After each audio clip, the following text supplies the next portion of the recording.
ఆ రోజు ప్రతిపక్షంలో ఉన్నప్పుడు మాత్రం ఊకదంపుడు ఉపన్యాసాలు కొట్టిండ్రు. ఏ పొల్లులే పొల్లు చేస్తుండ్రు, 5 కిలోల తరుగు తీస్తుండ్రు అని మాట్లాడిండ్రు ఆ రోజు. ఇవాళ రండి ఏం చెప్తున్నారో రైతులు ఒకసారి వినండి చెవులుంటే. ఇలా 5 కిలోల తరుగు తీస్తున్నారు. ప్రతి క్వింటాల్కు 5 నుంచి 6 కిలోల తరుగు తీస్తా ఉన్నారు. ఎంక్వైరీ చేయి, తరుగు తీసినటువంటి మిల్లుల మీద అధికారుల మీద యాక్షన్ తీసుకో.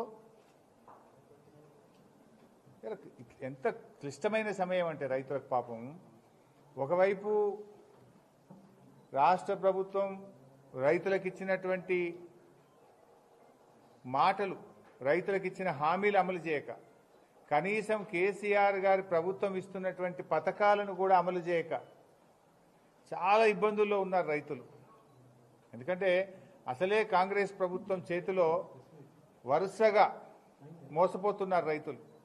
రైతు బంధు రాక, రుణమాఫీ జరగక, రైతు బీమా అమలు చేయక, తరుగు పేరు మీద కోతలు, తడిసిన ధాన్యంతో తిప్పలు. ఇవాళ ఎట్లయిపోయిందంటే వాళ్ళ పరిస్థితి పాపం చాలా ఇబ్బందికరంగా ఉంది రైతుల పరిస్థితి. ప్రభుత్వం నుంచి కనీసం ఒక ధైర్యం చెప్పే మాట వస్తుందేమో, ఏదైనా ప్రభుత్వం ఉపశమనం కల్పిస్తుందేమో, ప్రభుత్వం ఏమైనా చర్యలు తీసుకుంటుందేమో అని ఎదురు చూస్తున్నటువంటి రైతులకు తీవ్ర నిరాశ మిగులుతూ ఉంది.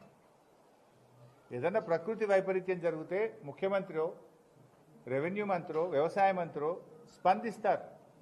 ధైర్యంగా ఉండండి, మేము కొంటాం, తడిసిన వడ్లు కొంటాం, లేదా పంట పొలాలు ఎక్కడైతే నష్టం జరిగిందో ఇన్పుట్ సబ్సిడీ కింద 10 రోజుల కింద సాయం చేస్తాం, ఫ్రీగా విత్తనాలు ఇస్తాం, ఏదైనా ధైర్యం చెప్పాలి. ఈ ప్రభుత్వం కనీసం రైతులకు మాట ఆత్మవిశ్వాసం కల్పించలేకపోతా ఉంది, ధైర్యం కూడా చెప్పలేకపోతా ఉంది. అది ఏందో ఏమో ఆ రేవంత్ రెడ్డి గారు ఆ దేవుళ్ళ మీద ఒట్లు పెట్టి మాట తప్పినట్టున్నాడు. మరి అది అందుకో మరెందుకో నాకు తెలియదు. కానీ ప్రకృతి కూడా ఈరోజు రైతు మీద పగబట్టినట్టు అనిపిస్తూ ఉంది. ఈ పుణ్యాత్ముడు ఏడ కనబడితే ఏ ఊరికి పోతే ఆ దేవుని మీద ఒట్టు పెట్టి 15 ఆగస్టు కల్లా రుణమాఫీ చేస్తా అని మాట్లాడి మాట తప్పిండు. మరి ఆ దేవుళ్ళకి ఏమైనా కోపం వచ్చిందా, మరి ఆ ప్రకృతికి ఏమైనా కోపం వచ్చిందా, కారణం ఏందో తెలియదు. కానీ ఇవాళ ఈ రాష్ట్రంలో వరుసగా గత నెల రోజుల నుంచి వడగళ్ల వానతో, గాలిదుమారంతో, అకాల వర్షాలతో చాలా నష్టపోతున్నటువంటి పరిస్థితి ఉంది. ఆ ప్రకృతి కూడా పగబట్టినట్టు కనబడతా ఉంది.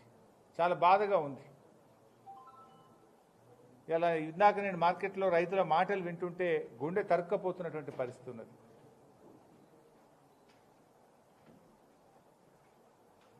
ఇవాళ కొంతమంది రైతులు కలిస్తే 6 కిలోలు 5 కిలోలు తరుగు తీస్తుండని, టార్పలిన్ కవర్లు లేవని, ప్యాడీ క్లీనర్లు సరిపడా లేవని, లారీలు రావడం లేదని సమస్యలు ఏకరువు పెడతా ఉన్నారు. ఇంతకంటే ప్రభుత్వానికి ప్రాధాన్యత ఏంది అని అడుగుతా ఉన్నా. గొప్పలు చెప్తున్నారు, ఇంత పంట పండింది, దేశంలో అత్యధిక పంట పండింది అని చెప్తున్నారు. గొప్పలు చెప్పుడు సరే, ఆ రైతుల తిప్పలు పట్టించుకోండి.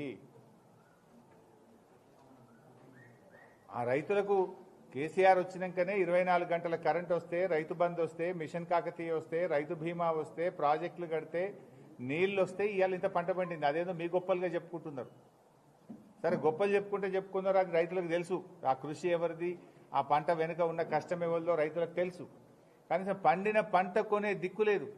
నీళ్లు లేక రాష్ట్రంలో పంటలు ఎండిపోయినాయి. జనగామ జిల్లాలో, అటు ఖమ్మంలో, ఇటు నల్లగొండలో, ఇటు కరీంనగర్లో నీళ్ళు ఇయ్యక ఈ ప్రభుత్వం పంటలు ఎండగొట్టింది. సరి అయిన కరెంట్ ఇయ్యక మోటార్లు గాలిపోయి పంటలు ఎండగొట్టింది. ఆరుగాలం కష్టపడి పండించిన పంటను కొనే పరిస్థితులకు ఇట్లా కూడా రైతులు తిప్పలు పెడతా ఉన్నారు.